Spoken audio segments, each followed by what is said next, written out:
आस्था का बहता है सैलाब।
largest campus, more than 1800 students, well-equipped workshops and labs, advanced courses,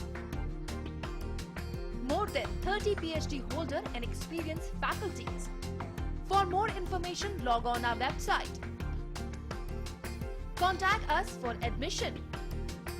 Arni University, bringing ambition in life. तेरा मुझसे प्यार ना छूटे, रिश्तों का ये बंधन न टूटे, कल भी कल भी। देश की सेवा करता हूँ, इसीलिए मुझे जरूरत है माँ के आशीर्वाद की और श्री गोविंद घी की, जो तुम्हें स्ट्रॉन्ग रखता है।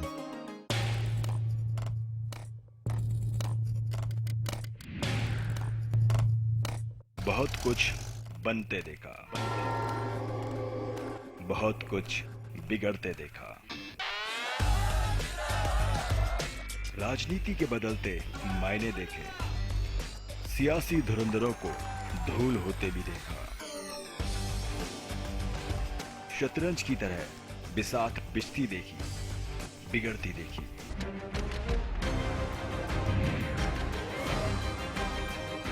बिना रुके, बिना थके, हरियाणा न्यूज, सच के साथ, खबरें बेबाक।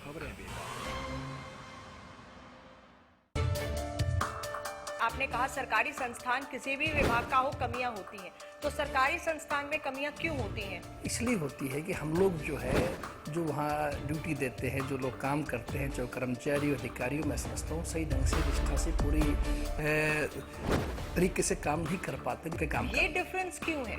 ये आपके देश में, हमारे देश में है, तो सबका अकेला एक का किसी का नहीं है। उसको पूरा करने का हल क्या है? कोशिश ये करते थे कि समझा कर, बुझा कर, उनको धमका कर, प्यार से काम ले। अगर हम ज्यादा सख्ती करेंगे तो लोग रिजाइन दे जाते हैं।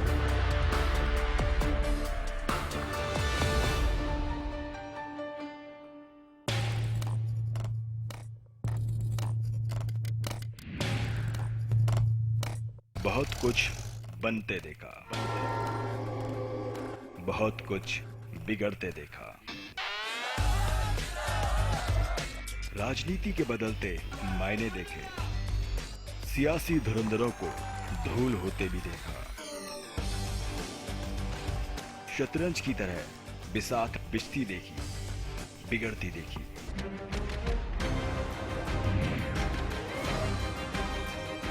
बिना रुके, बिना थके, हरियाणा न्यूज, सच के साथ, खबरें बेबाक।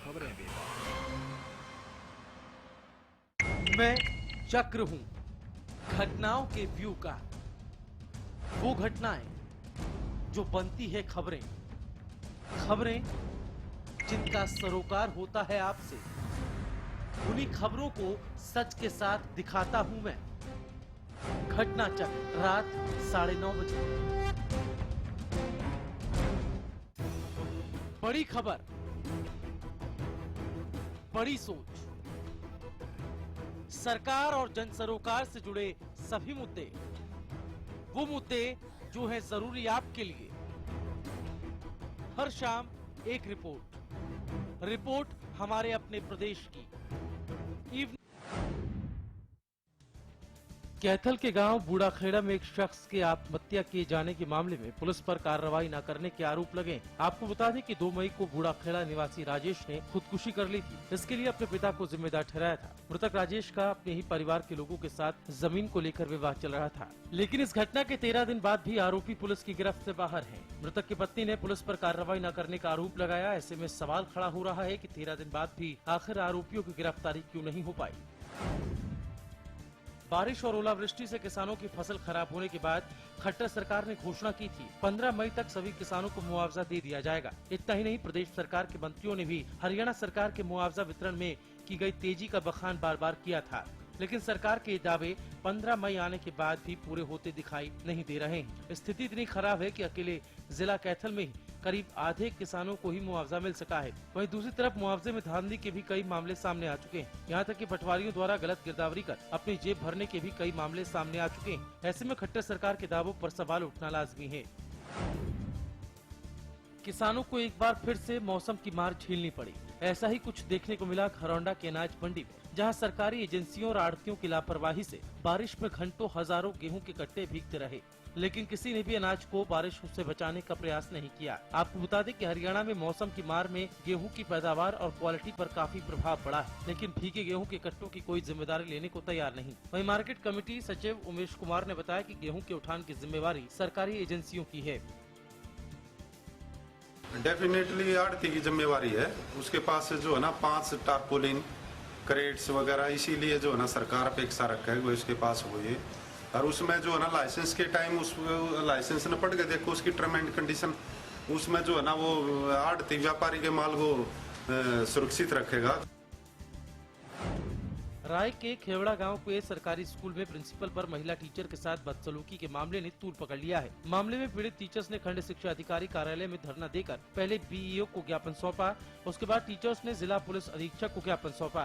दरअसल मामला 4 दिन पहले का है, जब स्कूल की 5 महिला टीचर्स ने स्कूल के प्रिंसिपल पर बदसलूकी का आरोप लगाया, जिसके बाद ग्रामीणों ने स्कूल पर ताला जड़ प्रिंसिपल के तबादले की मांग की थी, लेकिन कोई कार्रवाई नहीं हुई थी। हमारे स्कूल में गांव वाले बच्चों ने, महिलाओं ने, आदमियों ने ताला जड़ा, लेकिन उसकी भी कोई प्रशासनिक कार्रवाई नहीं हुई। कोई अधिकारी ने आकर 4 दिन के बाद तक हमारे से आके एक टीचर से नहीं पूछा गया अब तक कि तुम्हारे साथ क्या अन्याय हो रहा है। तो हमारा ये है कि सभी अधिकारी इंक्लूड है इनके साथ, और इन्होंने हमें साफ सबको बुला के ये कहा है जो मेरे खिलाफ उठी है उनका मैं पत्ता साफ करवा के रहूंगा। बस बिजली पानी न मिलने से नाराज बहादुरगढ़ के डाबौदा खर्द गांव में लोगों ने झज्जर रोड को जाम कर दिया। लोगों का कहना है कि गांव के लोग पिछले 15 दिनों से पानी के लिए तरस रहे हैं। गांव में न तो बिजली आती है और न ही पीने का पानी। अगर बिजली कभी आती भी है तो बस 2 घंटे के लिए, उसमें से भी कई कट लगाए जाते हैं। इसके कारण लोगों को भारी परेशानी का सामना करना पड़ रहा है। जाम की सूचना पाकर मौके पर पहुंची पुलिस ने लोगों को समझाकर जाम खुलवाया, जिसके बाद परिवहन सुचारू रूप से चल सका। हिसार में मजदूरों को किसी भी प्रकार की सहूलियत नहीं मिल रही है, जिससे मजदूरों में रोष पैदा हो रहा है। इसके चलते भवन निर्माण कामगार यूनियन ने 18 मई को बोर्ड कार्यालय के बाहर विरोध करने का ऐलान किया। राज्य उपाध्यक्ष सुरेश कुमार ने कहा कि प्रदेश में 2006 में भवन और शहर निर्माण कामगार बना था, जिसमें 20 से ज्यादा सुविधाएं मजदूर को मिलनी थी, लेकिन अभी तक मजदूर को किसी भी प्रकार की कोई सुविधा नहीं मिल रही है। इसके आसपास सुविधाएं हैं जो मजदूरों का रजिस्ट्रेशन होने के बाद सरकार देती है, लेकिन वो असल में ये सरकार इसका सारा कुछ देखभाल करती है। श्रम कल्याण बोर्ड का जब गठन हुआ, इसके सरकार के अधिकारी कर्मचारी तो जरूर है, लेकिन पैसा सरकार का नहीं है। पैसा या तो मजदूरों का कुछ अंश कटता है साल के अंदर, और या फिर कोई 10 लाख से ज़्यादा बड़ी। तो इस स्पीड में हम ये कहना चाहते हैं कि इसकी स्पीड बढ़ाई जाए, सुविधाएं वो जो है वो मजदूरों को और ज़्यादा दी जाए।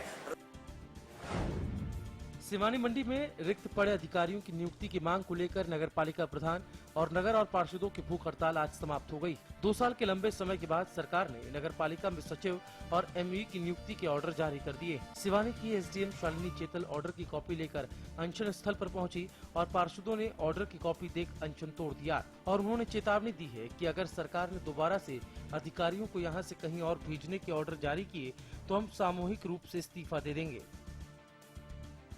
हमारी डिमांड थी कि नगरपालिका सिवानी के कर्मचारी पूरे किए जाएं, और नगरपालिका सिवानी के सेक्रेटरी और वो उनके ऑर्डर हो चुके हैं और वो आ गए, और एसडीएम ने हमें आश्वासन भी दे दिया कि भाई आइंदा और भविष्यकारी कोई दिक्कत होगी तो हम इसको पूरी करेंगे। इस बात के ऊपर हम अनशन तोड़ना चाह रहे हैं।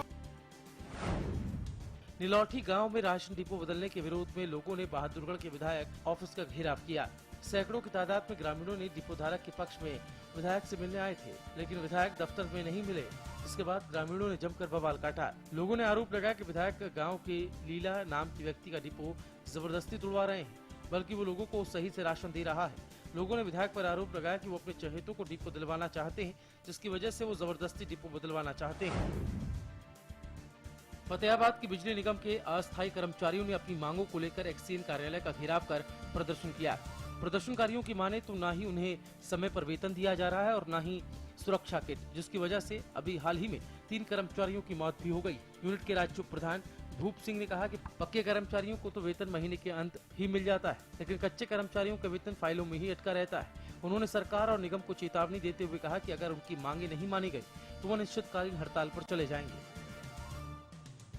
कच्चे कर्मचारी है उनका ESI EPF का हिसाब किताब की बात है, प्रॉपर उनके कार्ड बनने की बात है। अभी पीछे मतलब 1 महीने के अंदर 3 दुर्घटनाएं घटी, उसमें से एक कच्चा कर्मचारी हमारा मुकेश जो डिंग से था वो एक्सपायर हुआ।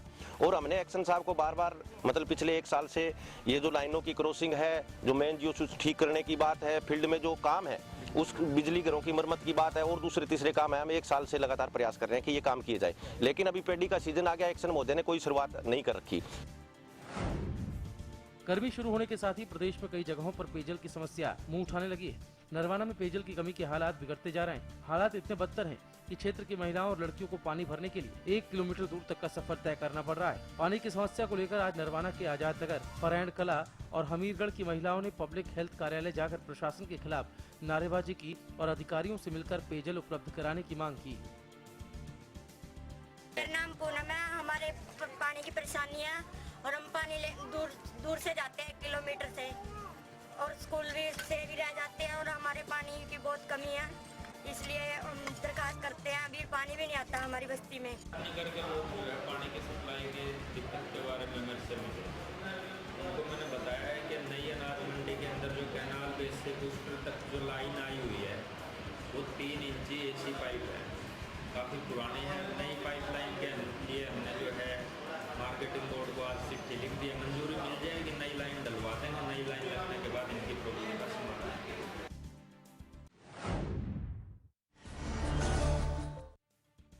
कलावली में दिन दहाड़े लूटपाट की घटनाएं रुकने का नाम नहीं ले रही हैं।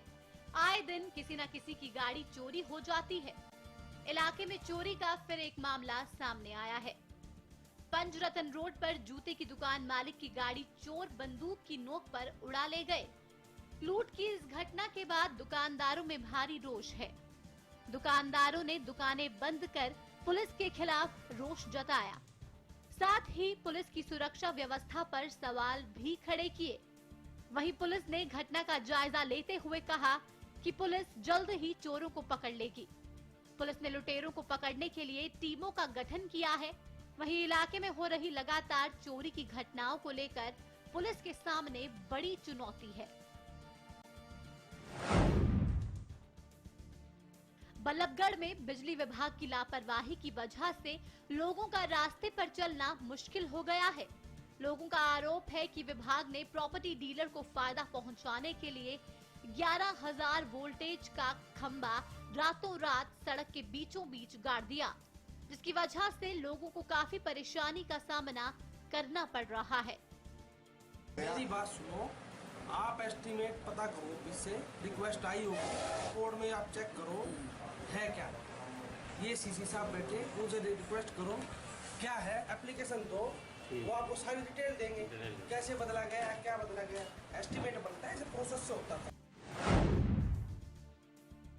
प्रदेश में खिलाड़ी खेलों में लगातार बेहतर प्रदर्शन के लिए जाने जाते रहे हैं। हाल ही में मलेशिया में आयोजित अंतर्राष्ट्रीय कबड्डी प्रतियोगिता में देश के खिलाड़ियों ने स्वर्ण पदक हासिल किया। भारतीय टीम में 4 खिलाड़ी हरियाणा से रहे हैं, जिन्होंने सराहनीय प्रदर्शन करके देश को स्वर्ण पदक दिलाने में कामयाबी हासिल की। वहाँ की जो 8 टीम थी सभी बराबर की थी, सभी जीत आधे नंबर या 1 नंबर से हुई, सभी बराबर की टीम थी। और जो भी मैच हुए, पहला मैच 26 तारीख को हुआ था, 28 तारीख को, दूसरा मैच 2 तारीख को, फिर 6 तारीख को और 10 तारीख को, ऐसे हुए। हमने चारों मैच जीत लिए और इसमें 6 खिलाड़ी हरियाणा के थे, जिसमें 4 खिलाड़ी हिसार के थे।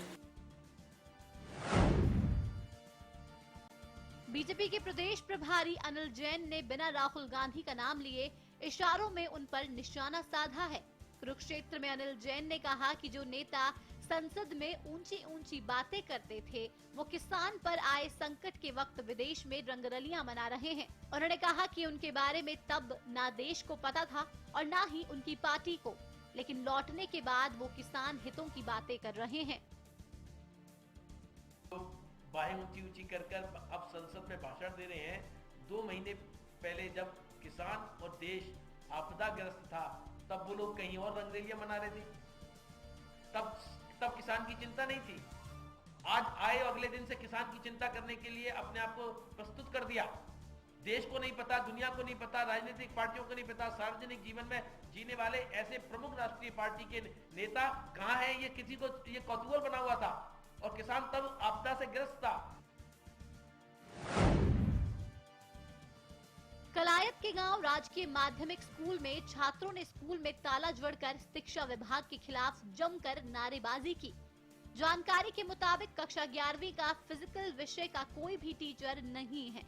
प्रदर्शनकारियों का कहना है कि एक तरफ तो सरकार बेटी पढ़ाओ का अभियान चला रही है, जबकि स्कूलों में लड़कियों को अपनी मर्जी से विषय नहीं मिल रहे। वहीं दूसरी ओर स्कूलों में शिक्षकों के 8 रिक्त स्थान होने पर भी टीचरों की नियुक्ति नहीं की जा रही है। जब टीचर ही नहीं होंगे तो वे कैसे पढ़ेंगे? शिक्षा विभाग को शिकायत करने के बाद भी अभी तक इस पूरे मामले का समाधान नहीं हो पाया है। गन्नों की पेमेंट भुगतान के लिए लंबे समय से संघर्ष कर रहे किसानों को उस वक्त राहत मिली जब हरियाणा सरकार ने सरस्वती शुगर मिल को बिना ब्याज के 100 करोड़ रुपए देने की घोषणा की। आपको बता दें कि यमुनानगर की सरस्वती शुगर मिल एशिया की सबसे बड़ी शुगर मिल में शुमार है, लेकिन आर्थिक तंगी के कारण मिल किसानों को गन्ने की पेमेंट का भुगतान नहीं कर पा रही थी, जिसके चलते शुगर मिल पर गन्नों के पेमेंट को लेकर 200 करोड़ का बकाया हो चुका है।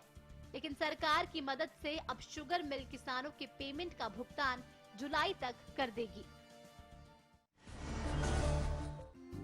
Largest campus, more than 1800 students, well-equipped workshops and labs,